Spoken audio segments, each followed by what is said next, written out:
In a distant corner of the galaxy, far beyond the reach of human telescopes or imagination, an alien council gathered in their shimmering crystalline chamber.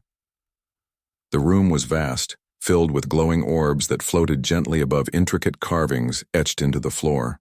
These carvings depicted the history of countless civilizations, some thriving, others long forgotten. The air buzzed faintly with energy, a hum that resonated through every being present. This was the Galactic Council, a governing body made up of representatives from dozens of advanced species, each tasked with ensuring peace and survival across the stars. Today, however, there was no talk of peace. Fear hung heavy in the air like a storm cloud refusing to break. For weeks now, the Council had been consumed by one singular issue: the Great Devourer. It wasn't just any threat. It was unlike anything they had ever faced before. The Great Devour was a massive cosmic entity, older than time itself, traveling endlessly through space, consuming entire star systems as if they were grains of sand on a beach. Stars disappeared without warning, swallowed whole by this monstrous force. Planets turned to dust, their inhabitants obliterated in moments. Entire galaxies trembled at its approach, powerless against its hunger. The council members sat around a circular table, their forms varying wildly, some resembling tall insectoids with glistening exoskeletons, others appearing as floating spheres of light, and still others looking vaguely humanoid but with elongated limbs and translucent skin. Despite their differences, all shared the same expression of dread. They had tried everything to stop the Devourer. Their fleets had launched coordinated attacks, only to be annihilated within seconds. Shields capable of deflecting asteroid impacts crumbled under the entity's gravitational pull. Weapons designed to vaporize planets proved useless against something so vast and ancient. Simulations ran day and night, testing strategy after strategy, but every outcome ended the same way: failure. Xyler, a junior counselor representing a small aquatic species, shifted uncomfortably in his seat. He was younger than most of his peers, his scales still retaining the iridescent sheen of youth. His voice rarely carried much weight during discussions. He often found himself drowned out by more experienced leaders who dismissed his ideas as naive. But today, desperation had pushed him to speak up. Clearing his throat nervously, Xylar leaned forward slightly, his large pupilless eyes scanning the room. "What about Earth?" he asked, his tone hesitant but firm. The chamber fell silent. Every head turned toward him, expressions ranging from confusion to outright disbelief. Earth? That primitive little planet tucked away in a remote corner of the Milky Way? The counselors exchanged glances, some shaking their heads dismissively while others muttered among themselves. Humans were barely even considered players on the galactic stage. Their technology was rudimentary compared to the wonders achieved by other species. Interstellar travel remained a distant dream for them, their spacecraft clunky and inefficient. Most importantly, humans were chaotic, divided by borders, languages, religions, and ideologies. How could such a fractured society possibly contribute to solving a crisis of this magnitude? One of the senior counselors, a towering insectoid named Krelth, finally broke the silence. His mandibles clicked sharply as he spoke. "Earth, you suggest we turn to them? Beings who cannot even agree on how to govern their own planet?" His voice dripped with disdain, echoing off the walls of the chamber. Other counselors nodded in agreement, murmuring their disapproval. To them, humanity was nothing more than a curiosity, an oddity to be monitored from afar but never taken seriously. But Xylar refused to back down. Though nervous, he pressed on, his voice growing steadier. "Yes, Earth," he repeated, leaning further into the conversation. "Think about it. We've exhausted every conventional method. Our logic, our strategies, they haven't worked. Maybe what we need isn't more calculations or simulations. Maybe we need unpredictability." He paused, letting his words sink in. Humans are survivors. Look at their history. Plagues, wars, natural disasters. They face these things constantly, yet they adapt. They innovate. They create solutions where none seem possible. For a moment, the room remained quiet, the weight of Xylar's argument hanging in the air. Then another counselor, a luminous sphere of pulsating light known as Valus, floated closer to the center of the table. Her voice emanated softly, almost musical. "He has a point," she admitted reluctantly. "Their creativity is unusual. Even in our observations, they display a level of ingenuity that defies logic. Perhaps," she trailed off, her glow dimming slightly as doubt crept back in. Still, skepticism lingered.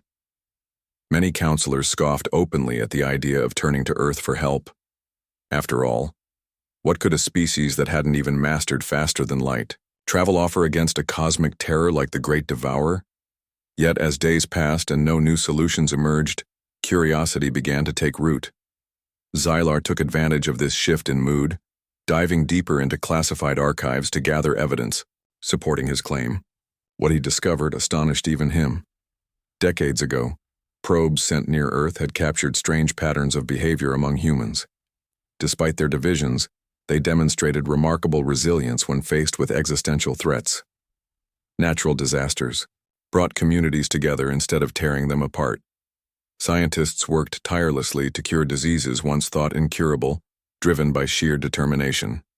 And perhaps most intriguingly, humans seemed obsessed with storytelling, imagining scenarios far beyond reality itself. Movies, books, video games, all served as outlets for their boundless creativity. These stories weren't mere entertainment. They reflected humanity's deepest values: courage, hope, and an unyielding refusal to give up no matter the odds. Armed with this newfound knowledge, Xylar presented his findings to the council. Slowly, begrudgingly, they began to listen. Humanity wasn't perfect, in fact, it was far from it. But perfection wasn't what they needed right now. What they needed was chaos, unpredictability, raw creative potential. And if anyone embodied those traits, it was humans. Finally, after hours of heated debate, the council reached a reluctant consensus. They would send emissaries to Earth, not because they believed it would work, but because they had run out of options. If humanity failed, then at least they could say they'd tried everything. But deep down, buried beneath layers of skepticism, a tiny spark of hope flickered to life. Maybe, just maybe, Earth held the key to saving the galaxy. As the meeting adjourned, Xylar allowed himself a small smile. He didn't know what awaited them on that distant blue planet, but one thing was certain: humanity was about to become part of the galactic story in ways no one could have predicted. The emissaries arrived on Earth cloaked in invisibility, their advanced technology rendering them undetectable to human senses. They materialized silently in the skies above bustling cities, hovering like ghostly observers as they began their mission to study humanity up close. What they found astonished them, and not just because of Earth's towering skyscrapers or its sprawling networks of highways and railways. It was the sheer unpredictability of human behavior that left them bewildered. Their first stop was Tokyo, a city alive with neon lights and ceaseless activity. The aliens watched from above as people rushed through crowded streets, some glued to glowing screens while others laughed over steaming bowls of ramen. In quieter corners, artists sketched portraits for tourists, musicians played haunting melodies on violins, and street vendors shouted advertisements for wares no one seemed to need, but everyone wanted anyway. The counselors noted how humans moved with purpose, even when their destinations were trivial: a coffee shop here, a park bench there. Yet beneath this apparent chaos lay an intricate web of connections. Strangers exchanged polite nods, families shared meals under glowing lanterns, and workers collaborated seamlessly despite speaking different languages. To the emissaries, it felt like witnessing a symphony performed by amateurs, messy, yet strangely harmonious. Next, they traveled to New York City, where ambition pulsed through every block. Wall Street traders shouted orders into phones, their voices sharp and urgent. Meanwhile, Broadway theaters lit up the night with dazzling performances, drawing crowds who cheered wildly at the curtain call. The aliens marveled at how humans expressed themselves so freely, whether through art, commerce, or simple conversation. One counselor observed a heated debate between two men outside a cafe, one arguing passionately about climate change, the other countering with statistics about economic growth. Though their views clashed, neither raised a hand in anger. Instead, they parted ways with mutual respect, agreeing to disagree. This ability to argue without violence intrigued the visitors deeply. As days turned into weeks, the emissaries continued their observations, visiting villages in Africa, rainforests in South America, and icy tundras in Siberia. Everywhere they went, they saw evidence of humanity's adaptability. In remote tribes, elders passed down wisdom through oral traditions, ensuring survival skills endured across generations. In tech hubs like Silicon Valley, young entrepreneurs brainstormed ideas that pushed boundaries, creating tools unimaginable just years earlier. Even in war-torn regions where despair loomed large, humans found ways to rebuild. Children played soccer amidst rubble. Doctors treated patients in makeshift clinics, and farmers planted crops in soil scarred by conflict. The counselors realized something profound. Humans didn't wait for perfect conditions to thrive. They thrived because of imperfection. But what truly captivated the emissaries was humanity's obsession with storytelling. They observed movie theaters packed with audiences cheering for heroes battling impossible odds. Bookstores overflowed with novels exploring themes of love, loss, and redemption. Video games allowed players to step into fantastical worlds, solving puzzles or commanding armies. These stories weren't mere distractions. They shaped how humans viewed themselves and their place in the universe. A child reading a comic book might dream of becoming an astronaut, while a teenager watching a sci-fi film could envision designing interstellar ships. Stories fueled innovation, inspiring humanity to reach beyond its limitations. One evening, the counselors gathered in a quiet corner of Paris, overlooking the Eiffel Tower bathed in golden light. They discussed what they had learned so far. Humans are chaotic, said Valus, her glowing form flickering softly. They argue, they fight, they make mistakes constantly. But somehow they also unite when it matters most. Another counselor nodded thoughtfully. And they imagine futures none of us would dare consider. Their creativity is limitless. Encouraged by these insights, the emissaries decided to test humanity more directly. Using holographic technology, they staged a simulated alien invasion. Massive ships descended from the sky, hovering ominously over major cities worldwide. Panic spread quickly, but only briefly. Within hours, humanity sprang into action. Scientists scrambled to analyze energy signatures emitted by the ships, hypothesizing weak points. Engineers repurposed existing technologies, turning satellites into makeshift weapons and drones into reconnaissance tools. Ordinary citizens rallied, behind leaders calling for calm and cooperation. Social media buzzed with theories, diagrams, and calls to action. Even children contributed, sketching blueprints for fantastical machines capable of defeating invaders. In Washington, D.C., a group of physicists convened emergency meetings, debating strategies late into the night. One proposed launching swarms of AI-driven drones armed with experimental plasma cannons. Another suggested deploying gravitational wave generators to destabilize the invaders' propulsion systems. Though many ideas were impractical or outright absurd, the sheer volume of creative solutions astounded the emissaries. Humanity wasn't content with passive resistance. They attacked problems head-on, refusing to accept defeat without exhausting every possibility. Meanwhile, in Mumbai, volunteers organized food drives and medical camps, preparing for potential evacuations.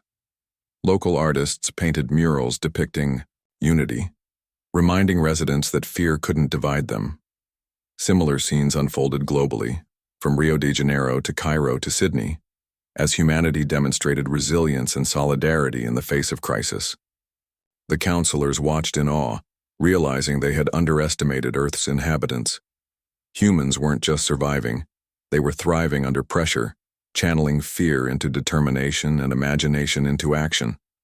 Though the invasion was simulated, its impact was undeniable. Humanity's response revealed a species uniquely equipped to handle the unknown. Their adaptability, creativity, and willingness to collaborate set them apart from any civilization the Council had encountered before. Inspired yet humbled, the emissaries returned to their crystalline chamber to deliver their report. The Galactic Council listened intently as Xylar recounted everything they had witnessed. By the time he finished, skepticism had given way to cautious optimism. "We must approach Earth officially," declared Krelth, his mandibles clicking with newfound resolve. For once, no one disagreed.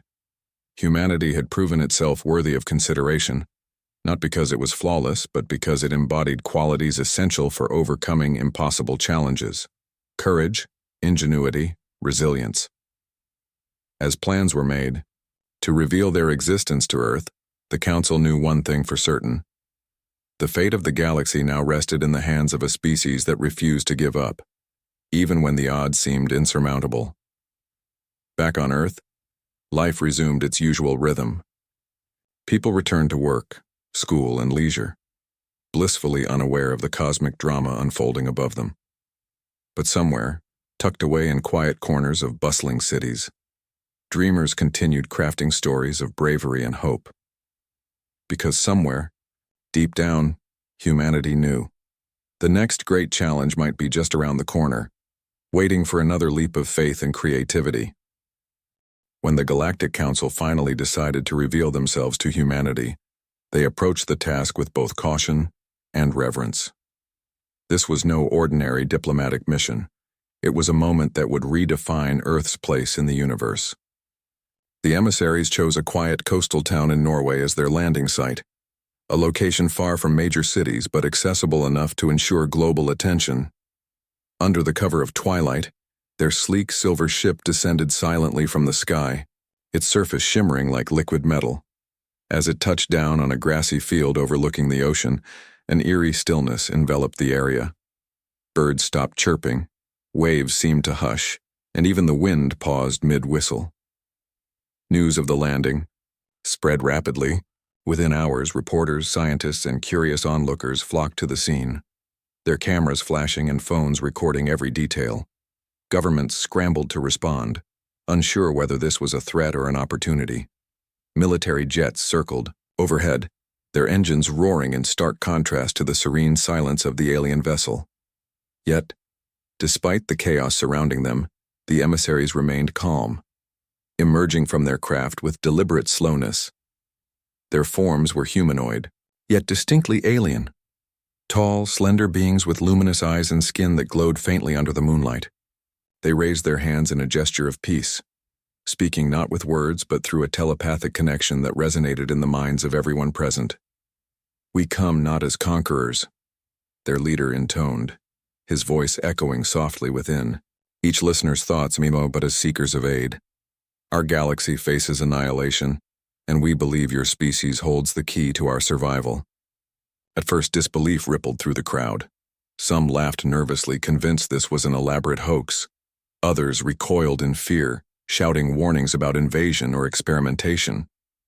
But as the emissary continued explaining the nature of the Great Devourer, the cosmic entity consuming stars and threatening billions of lives, doubts began to fade. The gravity of the situation sank in, leaving humanity teetering between panic and resolve. The revelation sent shockwaves across the globe.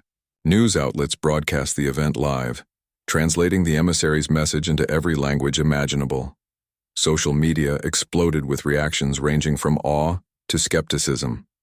Conspiracy theorists claimed it was a government ploy, while religious leaders debated whether these visitors were divine messengers or harbingers of doom.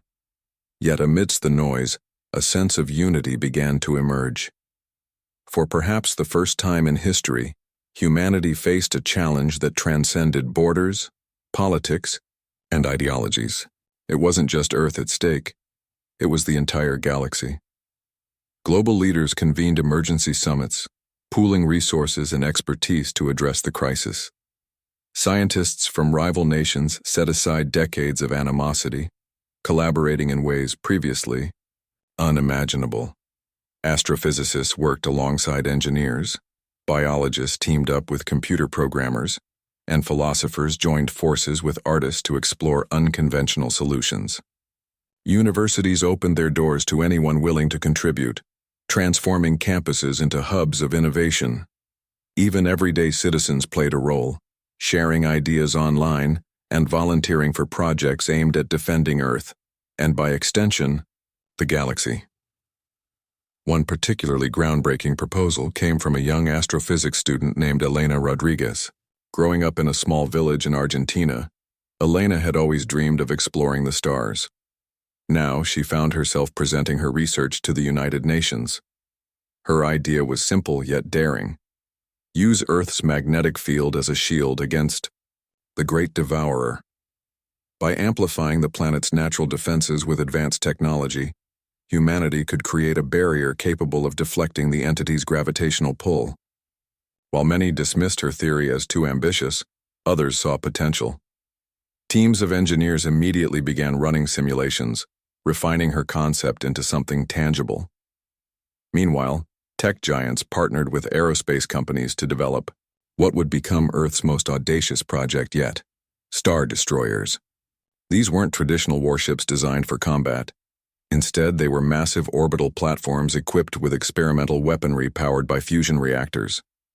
Each destroyer was modular, allowing components to be swapped out based on evolving strategies. Thousands of workers labored around the clock, constructing these behemoths in secret facilities hidden beneath oceans and deserts. The scale of the operation was unprecedented, requiring cooperation between nations that had once been bitter enemies. As construction progressed, humanity poured its collective creativity into other aspects of the defense plan. Artists contributed by designing camouflage patterns inspired by nature, making the Star Destroyers nearly invisible to sensors. Gamers, accustomed to solving complex puzzles in virtual worlds, helped optimize navigation algorithms for the fleet. Even children participated, submitting drawings of fantastical weapons that engineers later adapted into functional prototypes. One such invention, a swarm of nanobots programmed to repair damaged hulls mid-battle, originated from a doodle, sketched by a 10-year-old boy in India. Despite the flurry of activity, challenges remained. Funding shortages threatened to derail progress, prompting grassroots campaigns to raise money worldwide. Celebrities auctioned prized possessions, businesses donated profits, and ordinary people emptied their savings accounts, all driven by the belief that failure was not an option. Skeptics questioned whether humanity's efforts would make any difference against a force as ancient and powerful as the Great Devourer. Yet, even they couldn't deny the spirit of determination spreading across the planet. In classrooms, teachers encouraged students to think beyond textbooks, asking questions like, if you could save the galaxy, how would you do it? In coffee shops, strangers struck up conversations about interstellar diplomacy. On factory floors, workers took pride in knowing their labor might protect future generations.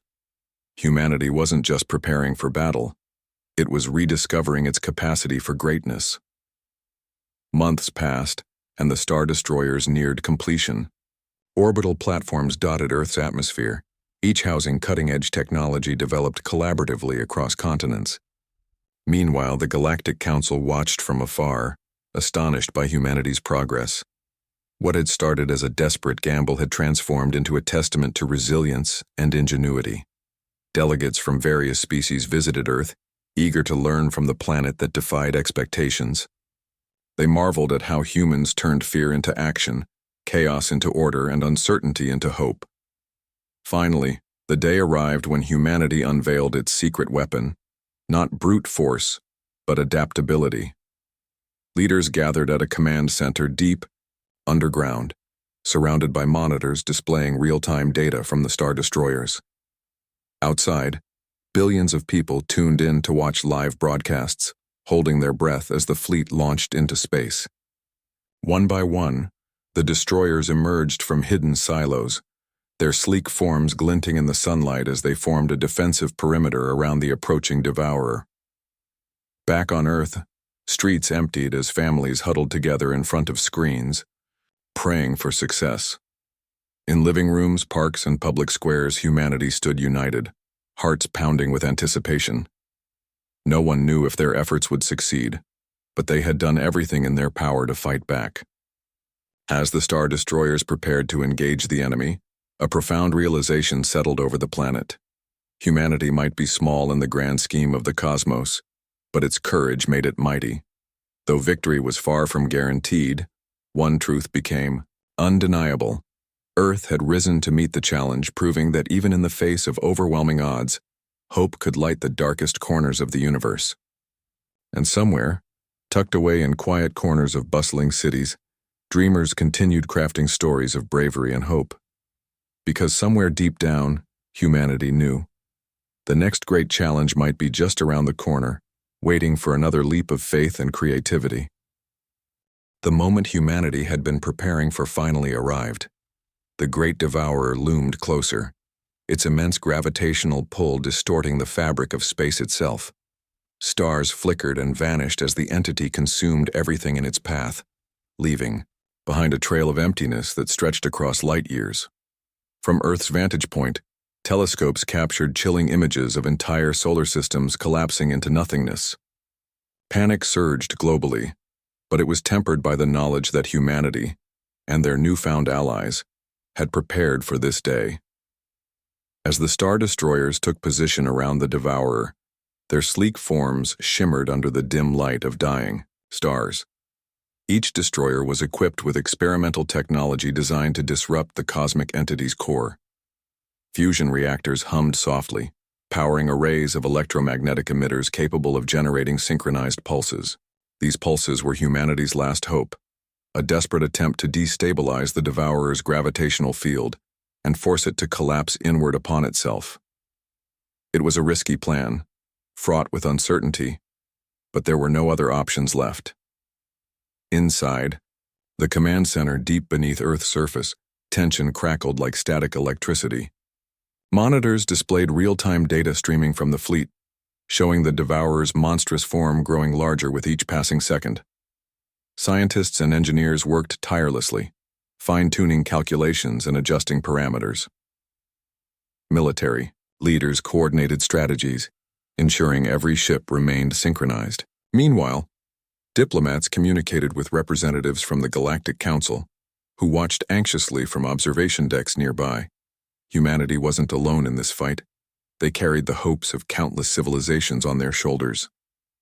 Elena Rodriguez stood at the forefront of the operation, her eyes glued to a holographic projection of the battlefield. Once an unknown astrophysics student, she now commanded respect as one of the masterminds behind the magnetic shielding system protecting Earth. Her proposal had evolved significantly since its inception, refined through months of collaboration and testing. Now, as the Star Destroyers activated their shields, creating a protective barrier around the planet, Elena felt a mix of pride and dread. If their plan failed, Earth would be next on the Devourer's menu. Initiate pulse sequence, came the calm yet authoritative voice of Commander Li Wei, the head of Earth's defense forces. He was a seasoned leader known for his unshakable composure, even in the face of catastrophe. As orders echoed through the command center, technicians executed protocols with precision, honed over countless drills. Lights blinked rapidly on control panels, signaling the activation of the electromagnetic emitters aboard the Star Destroyers. Above, in the cold vacuum of space, the first wave of pulses erupted from the fleet. Invisible to the naked eye, these waves rippled outward, colliding with the Devourer's outer layers. For a brief moment, nothing happened. The entity continued its relentless advance, seemingly unaffected by humanity's efforts. Doubt crept into the minds of those watching below. Had they miscalculated? Was their strategy doomed to fail? But then, something extraordinary occurred. The Devourer began to shudder, its massive form trembling as if struck by an unseen force. Data flooded the monitors, revealing fluctuations in its gravitational pull.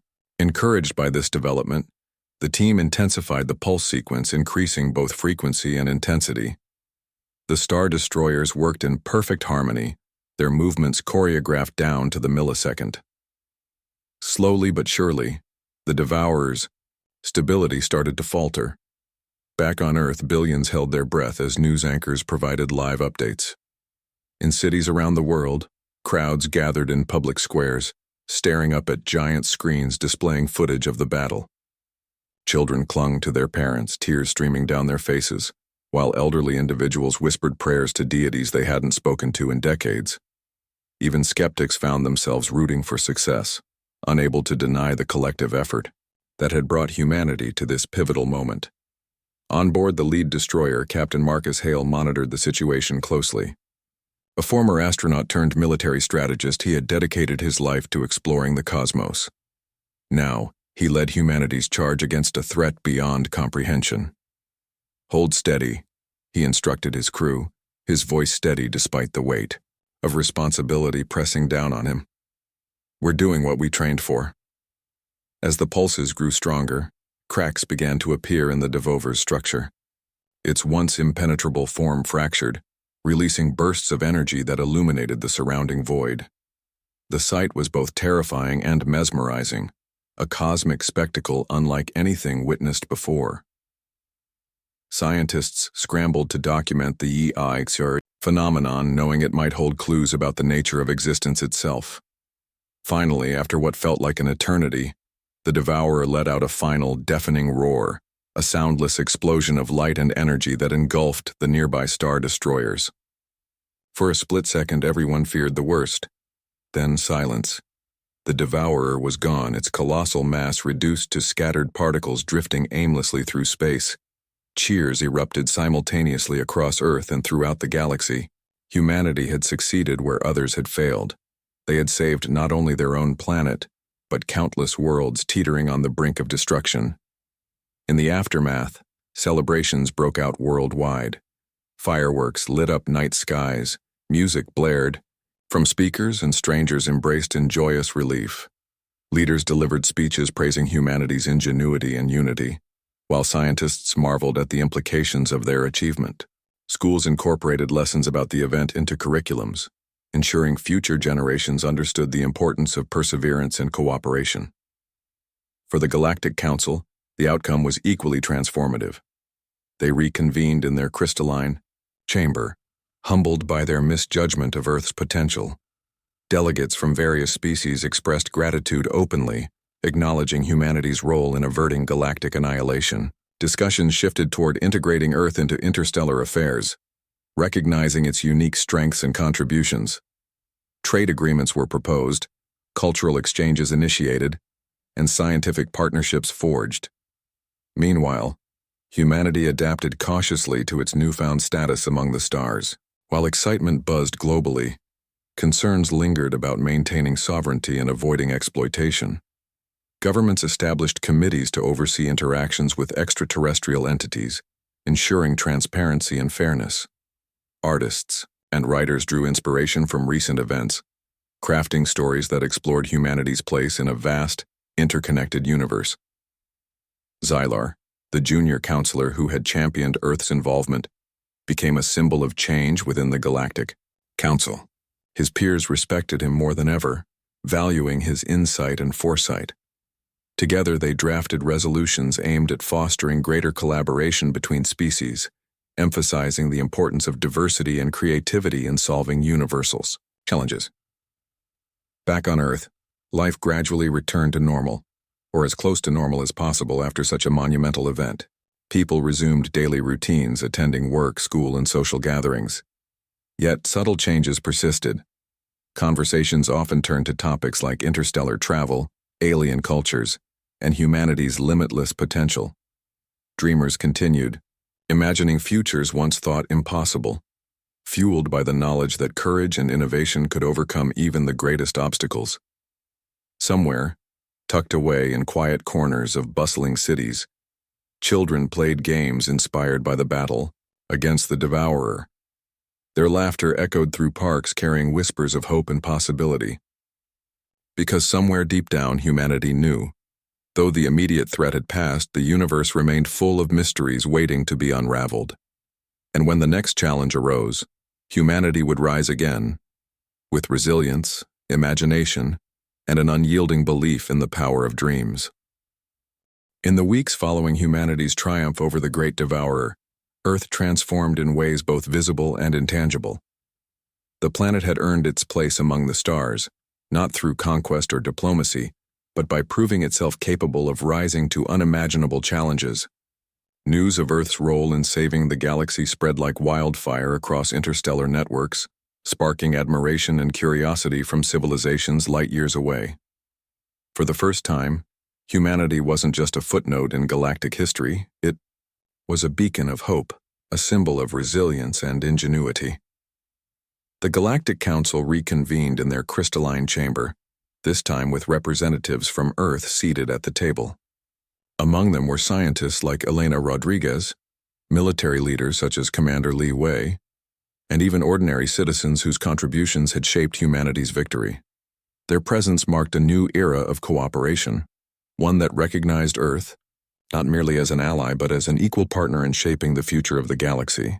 Senior counselors who once dismissed humanity now greeted them with respect, their earlier skepticism replaced by gratitude and awe. Discussions focused on integrating Earth into the broader galactic community. Trade agreements were proposed, allowing Earth access to advanced technologies while offering its unique resources, like art, literature, and cultural diversity, in return. Educational exchanges became commonplace, with alien scholars traveling to Earth to study human creativity and adaptability firsthand. Schools across the planet introduced courses on interstellar politics, astrophysics, and xenobiology, preparing younger generations for life beyond their home world. Humanity's achievements inspired countless species, many of whom began adopting aspects of human culture to foster innovation within their own societies. Yet, despite these advances, Earth remained grounded in its humanity. While some feared losing touch with their roots amidst rapid globalization and extraterrestrial influence, others embraced the opportunity to grow without forgetting where they came from. Cities buzzed with activity as humans adapted to coexisting with alien visitors. Restaurants experimented with interstellar cuisine, blending flavors from distant planets with traditional dishes. Museums curated exhibits showcasing artifacts from other civilizations alongside relics of human history. Even language evolved subtly, incorporating phrases borrowed from alien tongues. However, integration wasn't without its challenges. Skeptics raised concerns about exploitation and loss of autonomy. Governments worked tirelessly to establish safeguards, ensuring Earth's interests were protected in all interstellar dealings. Committees formed to oversee interactions between humans and aliens, promoting transparency and fairness. Public forums encouraged dialogue, allowing citizens to voice opinions and shape policies governing Earth's role in the galaxy. These measures helped build trust, reassuring people that progress wouldn't come at the cost of identity or freedom. Amidst these changes, humanity continued to dream big. Engineers collaborated with alien counterparts to develop faster-than-light travel, bringing distant stars within reach. Artists created works inspired by interstellar landscapes, capturing the beauty of nebulae and the majesty of supernovas. Writers penned stories imagining futures where humanity explored uncharted territories, forging alliances with unknown species, and uncovering secrets hidden in the depths of space.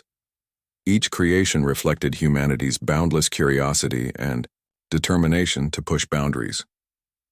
Back on Earth, communities celebrated their newfound unity. Streets once divided by conflict now hosted festivals celebrating global collaboration. Monuments erected in honor of those who contributed to defeating the Great Devourer stood as reminders of what could be achieved when humanity worked together. Children played games inspired by star destroyers and cosmic battles, their laughter echoing through parks and playgrounds. Teachers encouraged students to think beyond textbooks, asking questions like, "What problems can we solve next?"